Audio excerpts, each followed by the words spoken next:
നാരായണം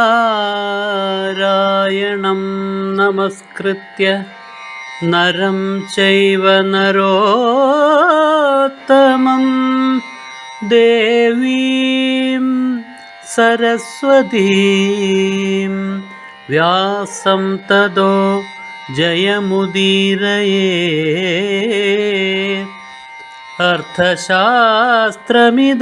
പുണ്യം ധർമ്മശാസ്ത്രമിദം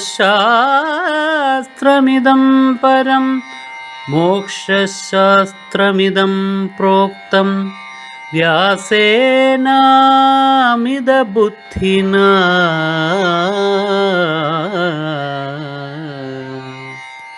തസ്മാത് പ്രതിക്രിയായുക്ത ഭീഷ്മേ കാരയിതും തവ. അതിനാൽ ഭീഷ്മനിൽ നീ പ്രതികാരം ചെയ്യണം, അതാണ് നിനക്ക് ചേർന്നത്. എന്താണ് വേണ്ടത് എന്ന് ഉപദേശിക്കണമെന്ന് അംബ ആവശ്യപ്പെട്ടപ്പോൾ അകൃതവ്രണൻ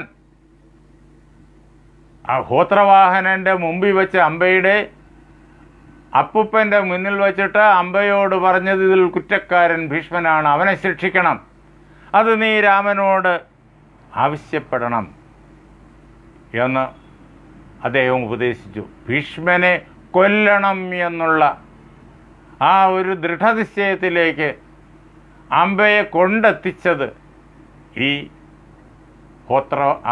അകൃതപൂരണനാണ്. ഹോത്രവാഹനൻ അങ്ങനെ ഉപദേശിച്ചില്ല, ഭീഷ്മനെ കൊല്ലാൻ പറഞ്ഞില്ല, അങ്ങനെ ഒരു ആവശ്യവും ഉന്നയിച്ചില്ല. ദുഃഖം തീർത്തു തരാൻ രാമനോട് അഭ്യർത്ഥിക്കണം എന്നാണ് അപ്പുപ്പൻ ആവശ്യപ്പെട്ടത് അംബയോട്. അംബയെ ഉപദേശിച്ചത് അതാണ്. ഇത് ഭീഷ്മനെ കൊല്ലിക്കണം എന്ന് അകൃതവ്രണൻ അംബയോട് ആവശ്യപ്പെട്ടു. രാത്രിയായി കഴിഞ്ഞു. എല്ലാവരും അന്ന് ആ രാത്രി അവിടെ വിശ്രമിച്ചു. നേരം പുലർന്നു. പുലർച്ചയിലുള്ളതായ പൂജാതി കർമ്മങ്ങളെല്ലാം ആശ്രമത്തിൽ ഭംഗിയായി നടന്നുകൊണ്ടിരിക്കുന്നു. അപ്പോഴേക്കും തതോ രാമ പ്രാദുരാസീത് പ്രജ്വലൻ ഇവ തേജസ. രാമൻ, പരശുരാമൻ, ഭാർഗവരാമൻ തൻ്റെ തേജസ് കൊണ്ട് ജ്വലിക്കുന്നവനായിട്ട്, പ്രകാശിക്കുന്നവനായിട്ട് അവരുടെ എല്ലാവരുടെയും മുന്നിൽ പ്രഭാതത്തിൽ എത്തിച്ചേർന്നു. എങ്ങനെ? ശിഷ്യൈ പരിവൃത. രാജൻ ശിഷ്യന്മാരാൽ ചുറ്റപ്പെട്ടവനായിട്ട്, ജടാചീരധരോ മുനി, ജടയും മരൂരിയൊക്കെ ധരിച്ച മുനിയായ ഭാർഗവരാമൻ അവിടെ ആ ഋഷിമാരുടെ എല്ലാവരുടെയും മുന്നിൽ എത്തിച്ചേർന്നു. ഭാർഗവരാമൻ വരുന്നത് ഹോത്രവാഹനനെ, കൂട്ടുകാരനെ, സൃഞ്ജയനെ കാണാൻ വേണ്ടിയിട്ടാണ്. അദ്ദേഹം എങ്ങനെയാണ് വരുന്നത്? കയ്യിലെപ്പോഴും ആയുധമുണ്ട്. ധനുഷ്പാണി അധീനാത്മാ. വളരെ ഉത്സാഹത്തോടു കൂടിയിട്ടാണ് ആ വരവ്. അധീനാത്മാ, വളരെയേറെ ഉത്സാഹത്തോടി കരുത്തോടു കൂടിയിട്ടാണ് ആ വരവ്. കയ്യിൽ വില്ല് എന്തിയിട്ടുണ്ട്. ഖഡ്ഗം ബിഭ്രത് പരശ്വതി. അദ്ദേഹം കയ്യിൽ വാള് കരുതിയിട്ടുണ്ട്. അതേപോലെ തന്നെ ശിവൻ കൊടുത്തതായ കുഠാരം കയ്യിലുണ്ട്.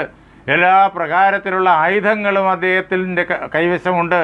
അവയെല്ലാം എടുത്തുകൊണ്ടാണ് അദ്ദേഹത്തിൻ്റെ വരവ്. അങ്ങനെ അദ്ദേഹം അവിടെ വന്നു ചേർന്നു. ഇത് കണ്ടപ്പോഴേക്കും എല്ലാവരും സന്തോഷിച്ചു. അദ്ദേഹത്തെ സ്വീകരിക്കാനും സൽക്കരിക്കാനും വേണ്ടിയിട്ടുള്ള ഉപകരണങ്ങളെല്ലാം അവിടെയുണ്ട്. മാത്രമല്ല, അദ്ദേഹം വരുന്നു എന്നറിഞ്ഞിട്ട് പ്രത്യേകമായി അതെല്ലാം ഒരുക്കിയും വച്ചിട്ടുണ്ട്. എല്ലാവരും കൂടി ചെന്നിട്ട് പൂജയാമാസുരവ്യഗ്ര. വളരെ ഭംഗിയായിട്ട്, ഒരു വീഴ്ചയും വരാത്ത രീതിയിൽ അദ്ദേഹത്തെ യഥായോഗ്യം പൂജ ചെയ്തു. അദ്ദേഹത്തിന് അർഘ്യപാദ്യങ്ങളെല്ലാം സമർപ്പിച്ചു, മധുവർക്കം സമർപ്പിച്ചു. അദ്ദേഹത്തെ യഥായോഗ്യം പീഠത്തിലിരുത്തി അർച്ചന ചെയ്തു. അങ്ങനെ അദ്ദേഹം വളരെയേറെ സന്തോഷിച്ചു.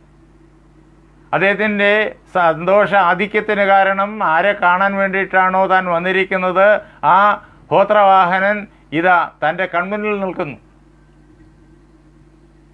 അങ്ങനെ അവർ രണ്ടുപേരും, ആ രണ്ട് കൂട്ടുകാരും ഒരുമിച്ച് അവിടെ ഇരുന്ന് വളരെയേറെ കാര്യങ്ങൾ, കുശലങ്ങൾ അന്യോന്യം സംസാരിക്കുകയായിരുന്നു കുറേ ഏറെ നേരം. അത് കഴിഞ്ഞപ്പോൾ, ആ സംഭാഷണമൊക്കെ ഒന്ന് കഴിയുമ്പോൾ, ഹോത്രവാഹനൻ തൻ്റെ കൊച്ചുമകളെ അടുക്കലേക്ക് വിളിച്ചു. എന്നിട്ട് പരശുരാമനോട് പറഞ്ഞു, രാമ ഇയം മമ ദൗഹിത്രി. ഈ നിൽക്കുന്ന കുട്ടിയുണ്ടല്ലോ, ഇവള് എൻ്റെ മകളുടെ മകളാണ്. കാശിരാജസുത പ്രഭോ, കാശിരാജാവിൻ്റെ പുത്രിയാണ് ഇവൾ എന്നറിഞ്ഞുകൊള്ളുക. ഇവളുടെ ജീവിതത്തിൽ വലുതായൊരു ദുഃഖം അവളെ പിടികൂടി. അതിന് പരിഹാരം കാണാൻ അങ്ങയ്ക്ക് മാത്രമേ സാധ്യമാവുള്ളൂ. എന്താണ് പരിഹാരം എന്ന് നിശ്ചയിക്കാനും അങ്ങയ്ക്ക് മാത്രമേ സാധ്യമാവുള്ളൂ. അവളുടെ ജീവിത ദുഃഖങ്ങളെല്ലാം അങ്ങ് അവളിൽ നിന്ന് തന്നെ കേൾക്കണം. എന്നിട്ട് അതിന് വേണ്ടുന്നതായിട്ടുള്ള പരിഹാരം അങ്ങ് തന്നെ കാണണം. പരശുരാമൻ വളരെയേറെ വാത്സല്യത്തോടു കൂടിയിട്ട് ആ കുട്ടിയെ നോക്കി. അമ്പയാകട്ടെ പരശുരാമൻ്റെ മുന്നിൽ നിന്ന് പൊട്ടിക്കരയുകയായിരുന്നു. രുരോദസാ ശോകവതി, അവൾ പൊട്ടിക്കരയുകയായിരുന്നു. എന്നിട്ട് അവൾ പരശുരാമൻ്റെ പാദങ്ങളിൽ നമസ്കരിച്ചു, പരശുരാമനെ ശരണം പ്രാപിച്ചു. അമ്പയ്ക്ക് വാക്കുകൾ വരുന്നില്ല കണ്ഠത്തിൽ, ഒന്നും പറയാനാവുന്നില്ല. എന്തു പറയും, എങ്ങനെ പറയും?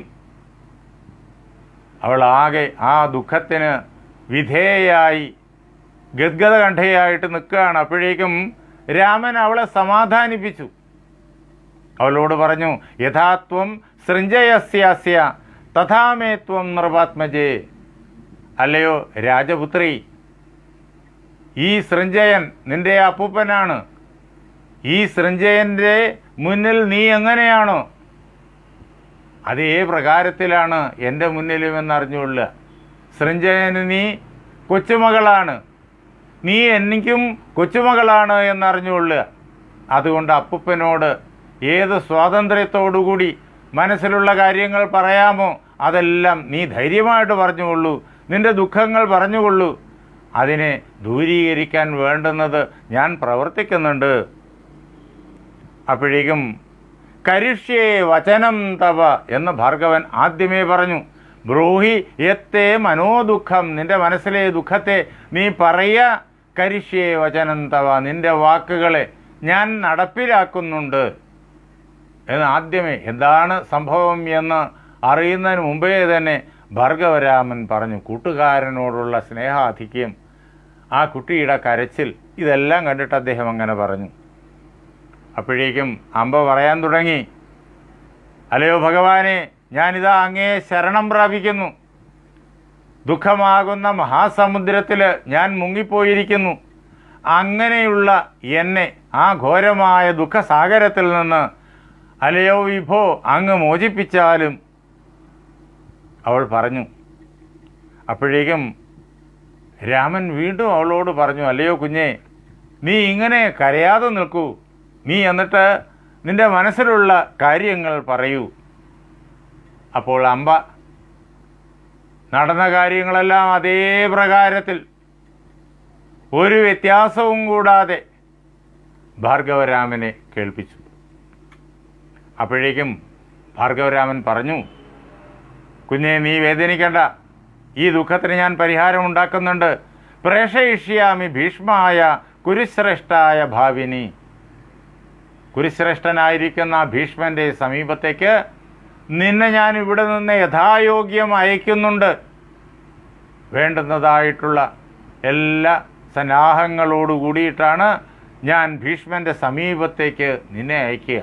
ആരാ ഭീഷ്മൻ? എൻ്റെ ശിഷ്യൻ, എൻ്റെ വത്സല ശിഷ്യൻ, എനിക്ക് ഏറ്റവും വേണ്ടപ്പെട്ടവൻ.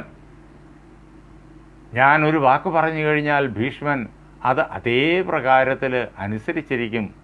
കരിഷ്യതി വചോ മഹ്യം ശ്രുത്വാചസ നരാധിപ. ആ രാജാവ് ഞാൻ എന്തു പറഞ്ഞാലും ആ വാക്കിനെ പരിപാലിച്ചിരിക്കും.